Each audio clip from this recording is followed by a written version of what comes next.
Oke, bos sekalian, dari Copenhagen, Denmark, bersama saya Budi Kwang. Jadi kalau kita bilang apa itu membina aset atau apa itu yang namanya membangun aset.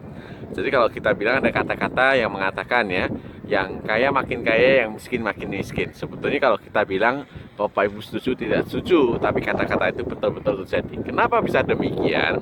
Karena kalau kita lihat bos sekalian, sebagian orang pola pikir itu menentukan kehidupan kita atau pola pikir menentukan nasib kita. Kita lihat ya, 95% orang di dunia itu mereka berpikir mereka bekerja untuk mendapatkan income atau mendapatkan uang atau mendapatkan penghasilan. Jadi tujuannya apa? Ada orang kata ya, kalau kita kerja supaya dapat uang, supaya kita punya masa depan. Kita mau membeli masa depan itu dengan bekerja. Tapi kalau kita lihat, kalau kita tidak bekerja, apakah kita dapat uang? Dan apakah kita akan punya masa depan kalau kita tidak bekerja? Hari ini dikatakan kategori 95% orang ini adalah menghasilkan uang.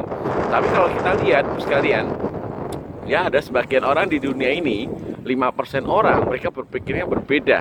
Mereka bekerja adalah untuk membangun aset atau membeli yang namanya aset, mengumpulkan aset supaya nanti aset ini yang bisa menghasilkan uang, menghasilkan penghasilan, dan pada akhirnya menghasilkan yang namanya masa depan. Jadi kalau titik tertentu di saat asetnya sudah terkumpul, mereka tidak bekerja, tidak apa-apa, karena kalau kita lihat nanti ya aset inilah yang akan menghasilkan uang untuk mereka.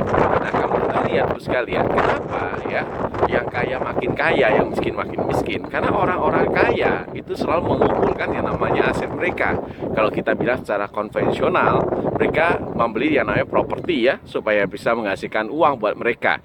Tapi kalau kita lihat hari ini Bapak sekalian, kalau kita bilang properti, berapa yang Bapak Ibu harus miliki gitu ya untuk membangun yang namanya kos-kosan atau mempunyai rumah ya, atau yang bisa disewakan, dikontrakkan gitu. Maka orang berpikir gimana caranya mereka bisa dikejar uang dengan membangun aset ini. Mereka salah satu cara kalau kita lihat ya, yang terbaru ini mereka berpikir yang namanya franchise. Mereka membeli sistem dan pada akhirnya sistem ini yang menghasilkan uang buat mereka. Tapi kalau Bapak Ibu lihat yang namanya franchise ya, otomatis kalau kita bilang ada McDonald, KFC ya, berbagai macam itu. Berapa modal yang harus kita keluarkan untuk menghasilkan yang namanya beli sistem ini dan menghasilkan uang?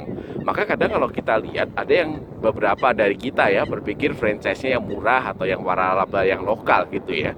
Tapi kita perlu ketahui yang namanya modal itu dalam franchise pun menentukan penghasilan kita. Nah, jadi kalau Bapak Ibu sekalian, hari ini Bapak Ibu ingin membeli sistem atau membangun aset, tapi Bapak Ibu nggak punya modal yang besar ya, 1 miliar, 2 miliar, 5 miliar, Bapak Ibu bisa mulakan dengan yang namanya 6,5 juta. Mau nggak punya bisnis? Anda bisa punya penghasilan sama seperti orang-orang yang mengambil franchise, membeli sistem untuk menghasilkan uang buat mereka. Kalau Bapak Ibu mau, ya, Bapak Ibu bisa hubungi orang yang membagikan video ini dan Anda akan menikmati yang namanya membangun aset. Ketemu saya Budi Kwang, kita akan jumpa lagi next time.